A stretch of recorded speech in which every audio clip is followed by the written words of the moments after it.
प्यारे बच्चों, आज की वर्कशीट में लंबवर्तीय बेलन का आयतन पर चर्चा करेंगे। इसमें क्या है कि आपके पास एक बेलन किस आकृति का होता है उसको दिखाया गया है और उसका आयतन कैसे निकालेंगे। तो सामान्य इसकी बातों को हम देखेंगे तो आवश्यक पूर्ण जानकारी के लिए बेलन, वृत्त का क्षेत्रफल, आयतन और प्रिज्म को समझना जरूरी है। तो यहाँ कहा गया कि बच्चों, आज आप जानते हैं कि किसी त्रिविमीय पदार्थ का या आकृति द्वारा घेरे गए स्थान की मात्रा का माप उनका आयतन या धारिता कहलाता है। बेलन एक ऐसा प्रिज्म है जिसका आधार वृत्ताकार है, इसलिए बेलन का आयतन आधार का क्षेत्रफल गुना बेलन की ऊंचाई होती है, जिसको आप v बराबर पाई आर स्क्वायर इंटू एच से लिख सकते हैं, घन मात्रक। ऐसे ही यदि उसकी दूसरी एक उदाहरण लिया जाए कि एक अस्पताल में एक रोगी को प्रतिदिन 7 सेंटीमीटर व्यास वाले एक बेलनाकार कटोरे में सूप दिया जाए, जैसा कि क्वेश्चन में है। सूप दिया जाए, यदि वह कटोरा सूप से 4 सेंटीमीटर ऊंचाई तक भरा हो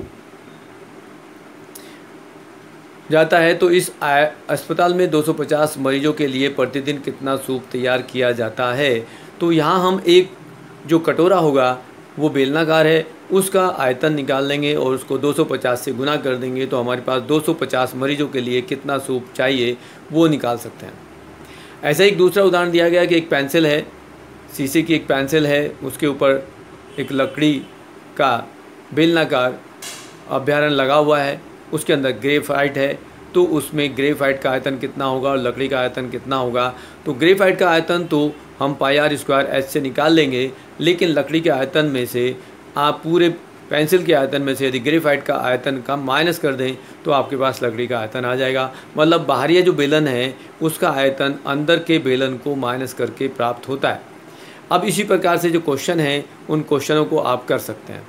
तो क्वेश्चन नंबर 1 में कहा गया है कि एक सॉफ्ट ड्रिंक 2 प्रकार के पैकों में उपलब्ध है, लंबाई 5 सेंटीमीटर और चौड़ाई 4 सेंटीमीटर वाले एक आयताकार आधार का टिन का डिब्बा जिसकी ऊंचाई 15 सेंटीमीटर है, घनाभ है, और दूसरा व्यास 7 सेंटीमीटर वाले वृत्तीय आधार पर 10 सेंटीमीटर ऊंचाई वाला एक प्लास्टिक का बेलनाकार डिब्बा है।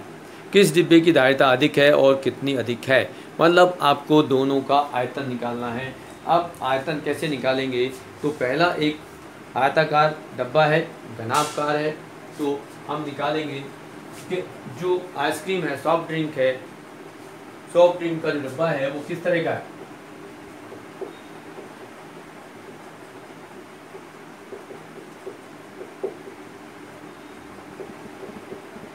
डिब्बा आयताकार है। अब आयताकार है, उसका आयतन क्या होगा? तो डिब्बे का आयतन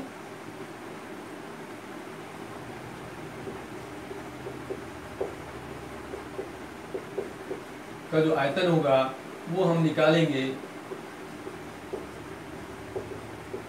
आधार का क्षेत्रफल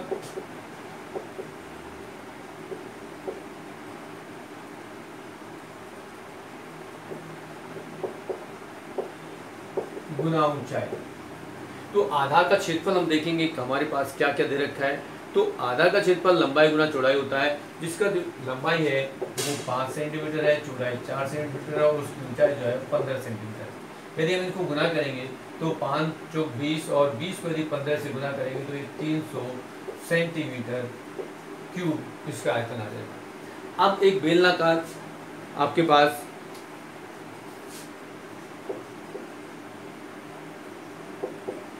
बेलनाकार डिब्बे का आयतन क्या होगा?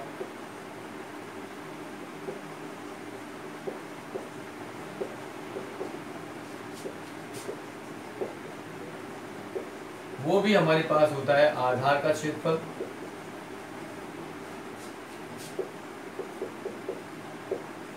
गुना ऊंचाई। अब आधार का क्षेत्रफल क्या होता है? वो होता है पाई आर स्क्वायर और ऊंचाई होती है एच। अब यहाँ कि हमारे पास इसकी त्रिज्या जो हमें दे रखी है उसको देखेंगे कि त्रिज्या क्या है। अब त्रिज्या हमें दे रखी है 7 सेंटीमीटर और 7 उसकी ऊंचाई दे रखी है हमें 10 सेंटीमीटर। तो यहाँ हम उन दोनों मापों को यूज करते हुए, प्रयोग करते हुए उसका आयतन निकालेंगे। व्यास 7 सेंटीमीटर है, हमें दे रखा है व्यास बराबर 7 सेंटीमीटर। तो त्रिज्या कितनी हो जाएगी? त्रिज्या बराबर 7/2 सेंटीमीटर होगी और ऊंचाई जो है, ऊंचाई हम h से लिख सकते हैं या इस तरह से लिख सकते हैं, ऊंचाई है 10 सेंटीमीटर। फिर हम देखेंगे यहाँ डालेंगे 22/7 गुना 7/2 गुना 7/2 गुना 10। ऐसे यदि हम 7 से 7 को कैंसिल कर दें, 2 से इस 11 को कैंसिल कर दें, फिर यहाँ गुना कर दें और यदि हम यहाँ 1177 गुना 10/2 करते हैं तो आपके पास आंसर क्या होगा? यदि ये लिख लें 770/2 और 2 से यदि बात करेंगे तो हमारे पास क्या आएगा? 2 3 6, 2 8 16 और 2 पंजे 10 सेंटीमीटर क्यूब। अब ये देखेंगे कि किसमें जो है क्षेत्रफल अधिक है। उसने पूछा है किस डिब्बे की धारिता अधिक है। तो बेलनाकार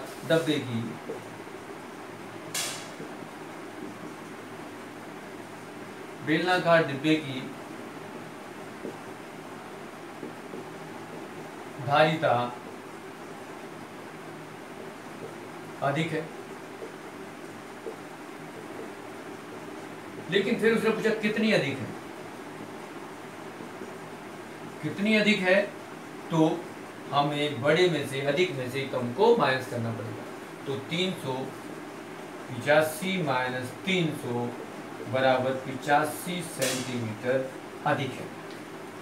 अब यहाँ फिर समझ लें कि यदि किसी आयताकार डिब्बे का आयतन निकालना है तो लंबाई गुना चौड़ाई गुना ऊंचाई करेंगे, और यदि किसी बेलनाकार डब्बे का निकालना है तो πr² h करेंगे।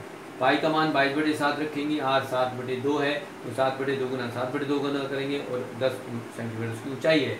तो यहाँ देखेंगे कि यदि आप इसको सिंप्लाई करते हैं, सरल करते हैं तो 770/2 मतलब 385 सेंटीमीटर क्यूब आता है। अब ये ज़्यादा है इससे, तो फिर कहा जाता है कि बेलनाकार डिब्बे का आयतन ज़्यादा है। फिर उसने पूछा कितना है तो यहाँ हम घटाएंगे तो आपके पास इस तरह से आपका आंसर आ जाएगा। अब दूसरा क्वेश्चन है लकड़ी के एक बेलनाकार पाइप का आंतरिक व्यास 24 सेंटीमीटर है और बाहरी व्यास 28 सेंटीमीटर है। इस पाइप की लंबाई 35 सेंटीमीटर है, तो इस पाइप का आयतन ज्ञात करो। यानी कि हमारे पास आंतरिक व्यास, बाहरी व्यास दोनों दिए हुए हैं और इस पाइप की लंबाई दी हुई है। तो हम उसको लिख लेते हैं कि पाइप का व्यास कितना है।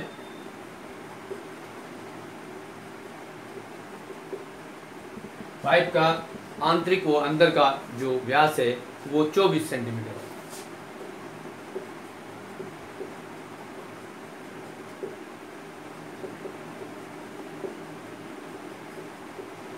तो पाइप की जो आंतरिक त्रिज्या होगी, आंतरिक से मतलब है अंदर, 24 का आधा बराबर 12 सेंटीमीटर होगी। फिर पाइप का बाहरी है जो व्यास है, बाहरी व्यास वो 28 है।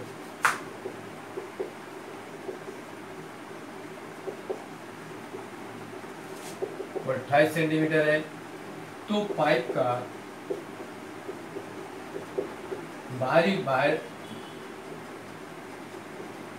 बाहरी त्रिज्या कितनी होगी? 28/2 बराबर 14 सेंटीमीटर होगी। अब यहाँ आपके पास जो पाइप है उसमें आपको उसकी लंबाई भी दे रखी है। पाइप की लंबाई कितनी है?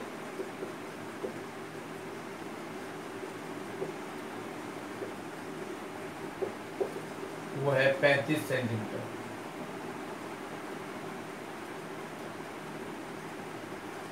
अब यहाँ हमें पाइप का आयतन निकालना है। तो पाइप का आयतन जो होगा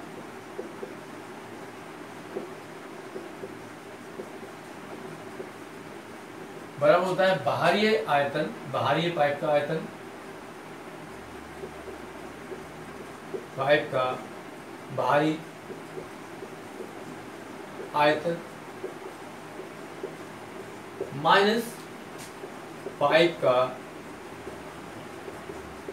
आंतरिक या अंदर का